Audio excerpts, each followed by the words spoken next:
Hey, good evening, guys. Welcome to Budgeting Basics Workshop on the 24th of August. I'm going to go ahead and drop my email in the chat box. Can't remember.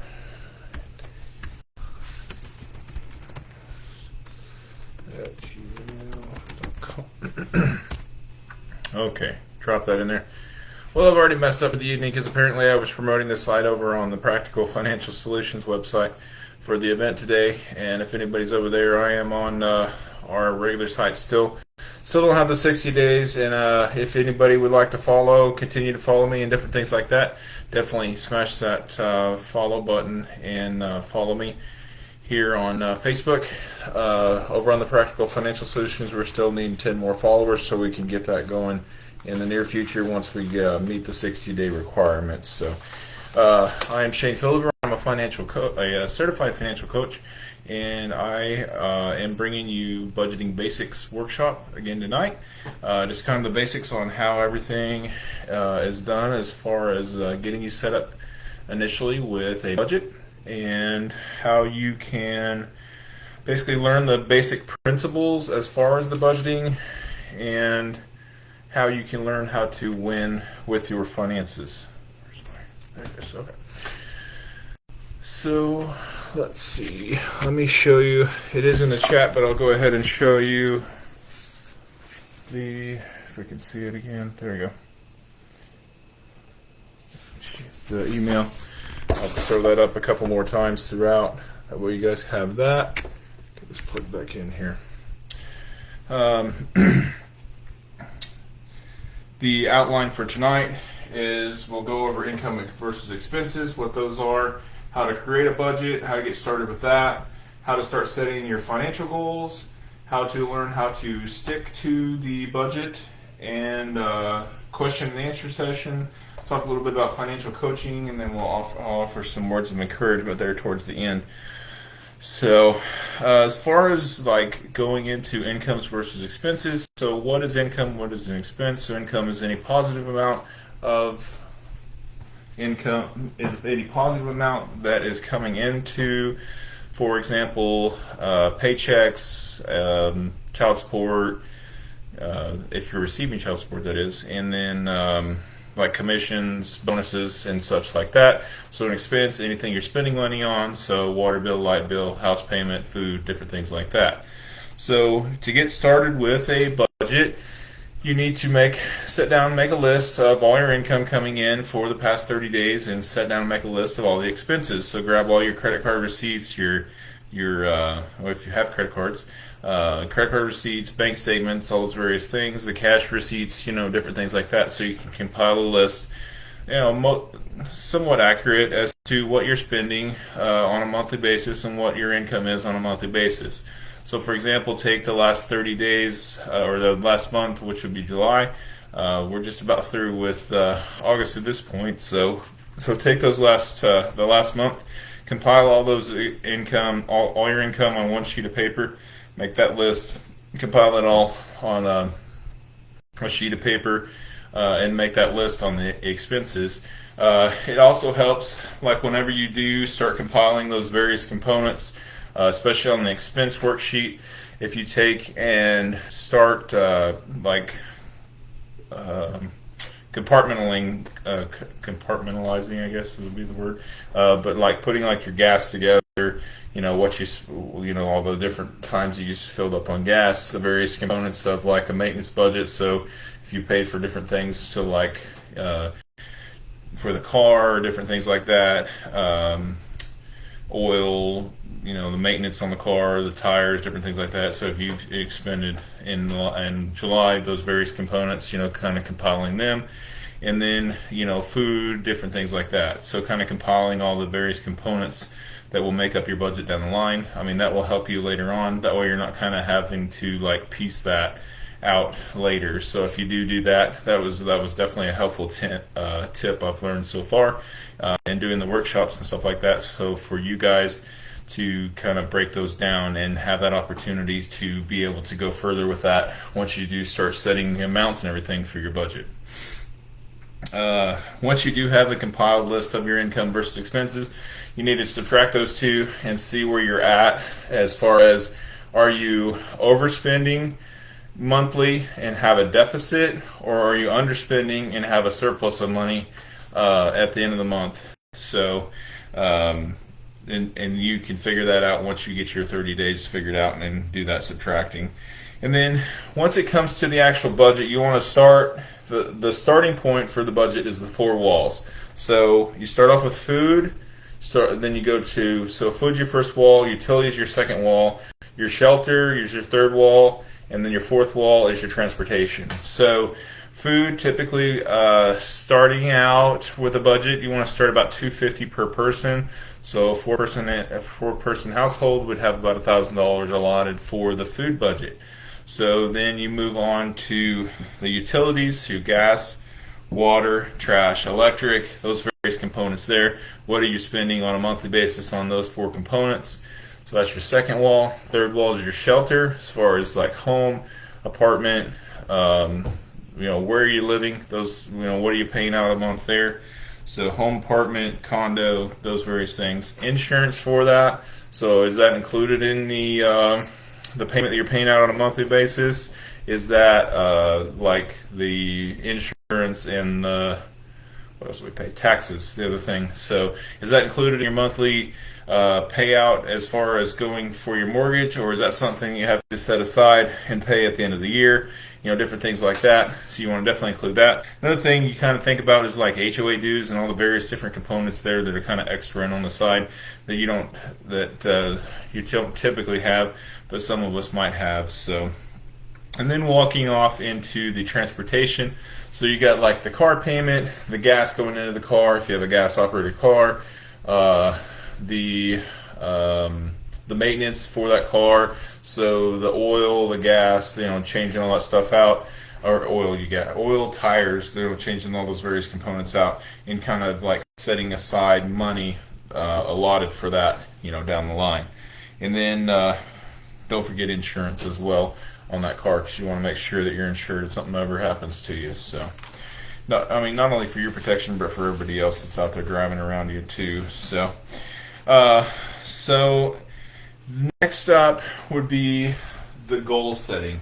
So as far as when you start to determine your goals, the biggest thing you need to figure out whenever it comes to budget setting is, what is your why? I mean, why do you want to go through the pain of doing this? So do you want to endure this pain because you want to send your kids to college? Are you tired of living paycheck to paycheck? I mean, you get paid on Friday, and by Monday or Wednesday of next week, you don't even have enough gas in your car to make it to Friday, back around to the next paycheck. What is your why? Are you wanting to retire with dignity someday? You want to pay off some debt? What is the fuel going to be that's going to get you going in your vehicle to get you there? So, once you do determine your why, you can set it into one of three different categories. So you have short term, which is within a year or a year or less. So anything's going to happen in a year or less. You have intermediate goals, so anything a year to 5 years. And then you have 5 years to 10 years, which would be your long-term goals. So intermediate goal, or a long-term goal would be like college and retirement. Intermediate would be like paying off some debt, and then a short term would be maybe saving up for like an emergency fund or something along those lines. So as far as some tips, or as far as like the goals overall, you want to start off with what's called this term SMART. So as far as the goal setting, you need to be specific, you need to be measured, it needs to be a measurable goal, needs to be achievable, the goal needs to be relevant, and the goal really needs to be yours. So it's gonna feel more like you're involved if it's something that you come up with. So that was another tip that I've received here recently. So as far as like the relevancy of it, if you don't feel like it's yours and you can't call it your own, why do you want to achieve that goal? You can't, unless, I mean, for example, like say you and your spouse, have this set of goals, and if you guys aren't in a full agreement on all these goals, one person's not really going to be on board, where the other person's going to be like all gung ho trying to do everything. So I mean, you got to set goals, throughout that, you guys want to meet as a whole, and that is what's going to push you to try to overcome and become financially blessed and saved down the line. So relevant, and then it needs to have that time limit. So it needs to have, I hope you can't see it there. There we go. It needs to have that time limit on it. So as far as the time limit goes, I mean, what amount of time do you want to set for you to be able to achieve that goal?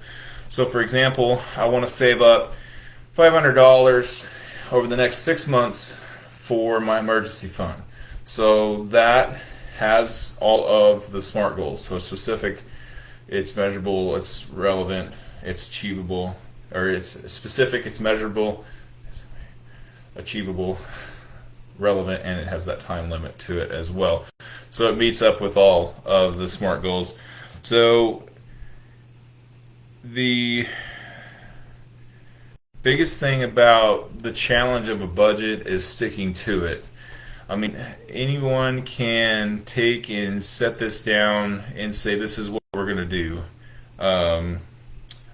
One more thing about the goals as far as setting those up is writing them down. So making a spreadsheet or a Word doc or something like that, just writing them all out, printing it out. So I mean, you got something to go back to and remind you that this is the reasoning you're going through this pain, and this is the reason that you want to win with your finances. So having that and having that presence, is a big helpful reminder for you as to why you're wanting to, go throughout the challenge that you're wanting to face.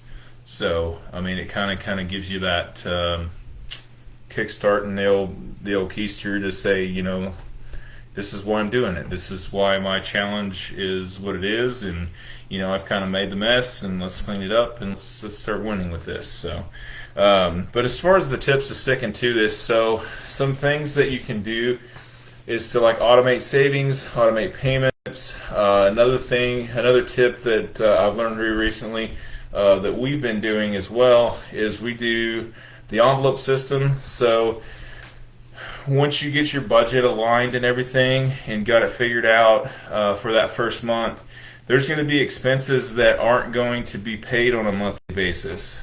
Some of them are paid out annually, some of them biannually. For example, like we live in Missouri, so we pay for 2-year tags on the cars.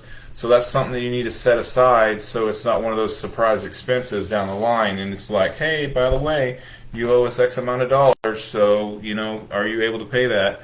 And it's like, yes, we are, because we've been saving up for it. We pay our insurances on the cars annually now, so another expense. It's something that, it would be nice to set it up in like a savings account, but it's not really like allotted per se. Whenever you look at that savings account, all you're looking at is like this chunk of money. So I mean, if you're actually taking like and stuffing in like an envelope system, my wife has an envelope system, and then like the one for like the long-term stuff, we've got one of the little, they call them like accordion folders. I don't know. I'm older than some, so but it looks like the older file folders, but it's just like a miniature version, and it has like tabs on it. You can slap different tabs on there, so ours is like, we got the emergency fund, we got insurance, we got taxes, and then like different services and stuff like that that we're paying out, and like long-term stuff. So I mean, it needs to be set aside. Like Sam's Club, so we can afford some decent food and stuff like that, and still be able to splurge kind of things. So, but different things like that. So different components of it that you're going to set up. And then the biggest thing is, we talk about setting, because you're setting cash aside when you do the envelope system. Using cash is a little, it hurts a little bit more. So, for versus having to, I don't know. I just feel like I'm mindless when I'm sitting there swiping a card or shoving it in the machine. It just doesn't hurt as bad as when I have to sit out here and count out the cash on all the whatever decision I be making, whether it be poor or good or indifferent as far as the decision needing to be made. It doesn't hurt as bad whenever you got to just swipe that card. So. And then the last thing, as far as like sticking to the budget, is coming back and reviewing that budget. It's not set in stone when you first grab that 30 days window. There's going to be things that are going to fluctuate as far as, the basics of the budget. But then whenever it comes to setting up debt and stuff like that, you start, with that lowest amount and pay it off.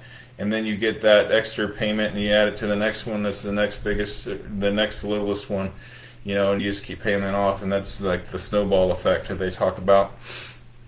Like your debt, a lot of that stuff's going to fall off. So you're not going to set that aside per se all the time. So, your budget, as you pay things off, like say you paid off a credit card that first month, so that was on the budget. That first month. So next month, so July, say whenever you figure out August's budget, it's fallen off. So you just throw that one away, and you continue with the rest of your debt, and you pay off something else in a couple months, and then that falls off. So you got to readjust your budget. So monthly, budget adjusting, taking into account the various components that are semi set in stone. Because semi set in stone meaning something you're going to continually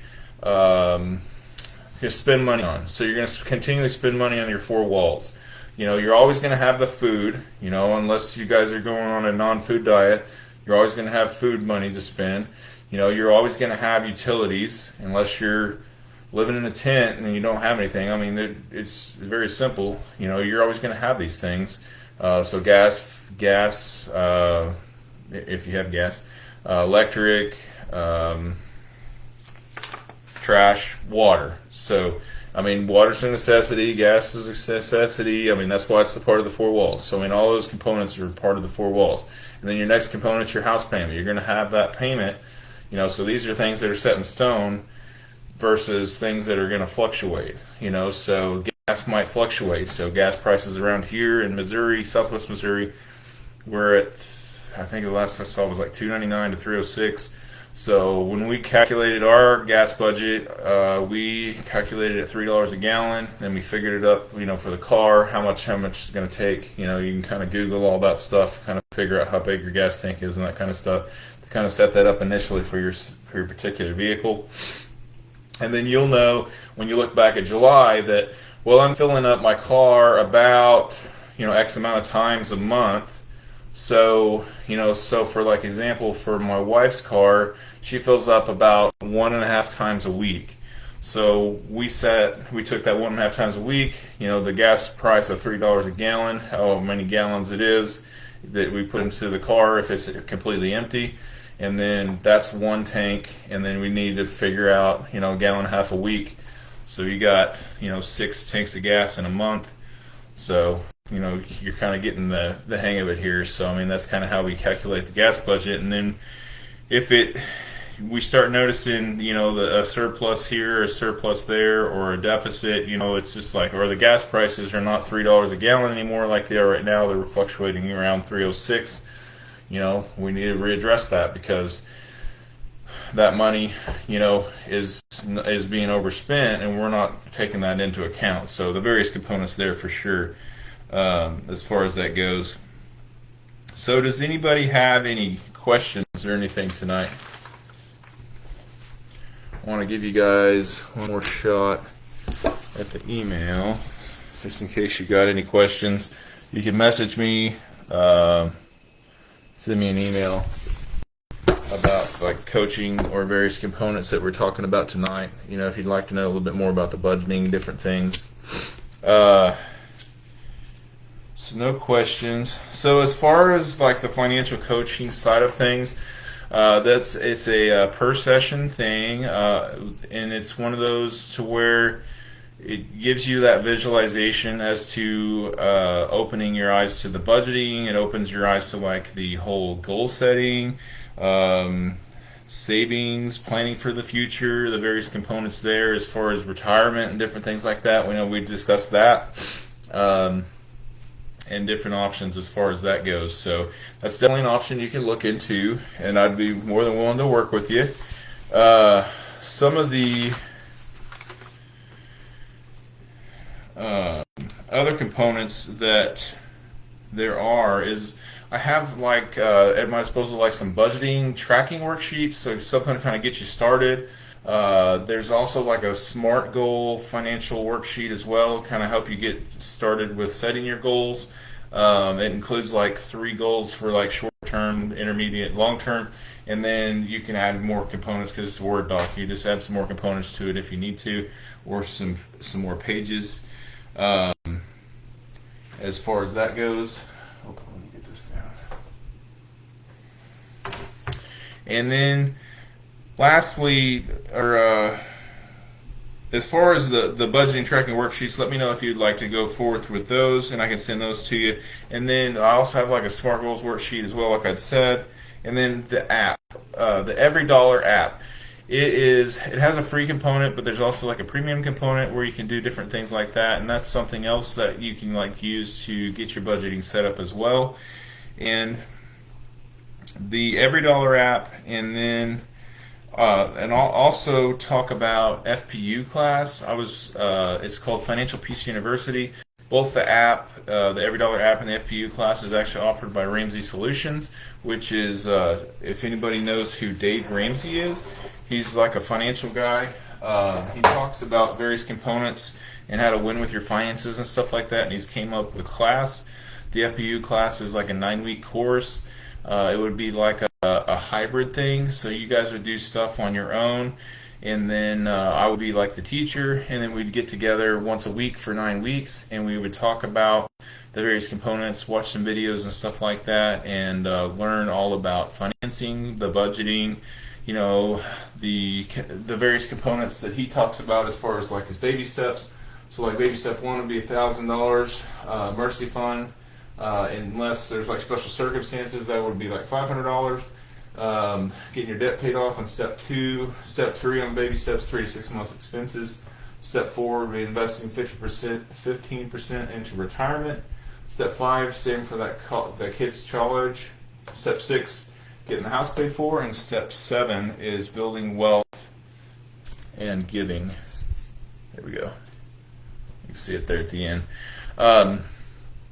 Anyway, so definitely if you guys are interested in an FPU class, so we could talk about the various components like we just talked about with the baby steps and these different things. It's very enlightening. I know when me and my spouse went through it, we were not on the same page when it came to finances, 10, 12 years ago. It wasn't very pretty when it came to budgeting meetings. I had my way, she had her way.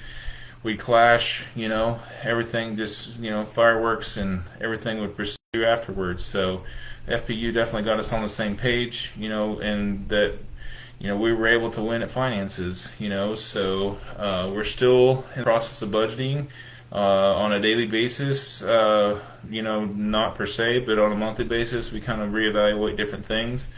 So we've added in some stuff, we've taken away stuff, we've changed the surplus of things. Various components there, guys. So it's definitely a living and breathing thing. This is something that's not going to fix itself overnight. It's something that's going to take time to learn how to win it. A lot of us weren't taught the appropriate way on how to, win with finances, and that's kind of how the budgeting came around, so we can start to learn and win with our finances. So as far as encouragement, guys, this is a challenge. So challenge you to want to win with this, and you got to take the first steps. Unfortunately, that's kind of the painful process of budgeting. You have to take those first steps to be able to apply the principles taught and learned today.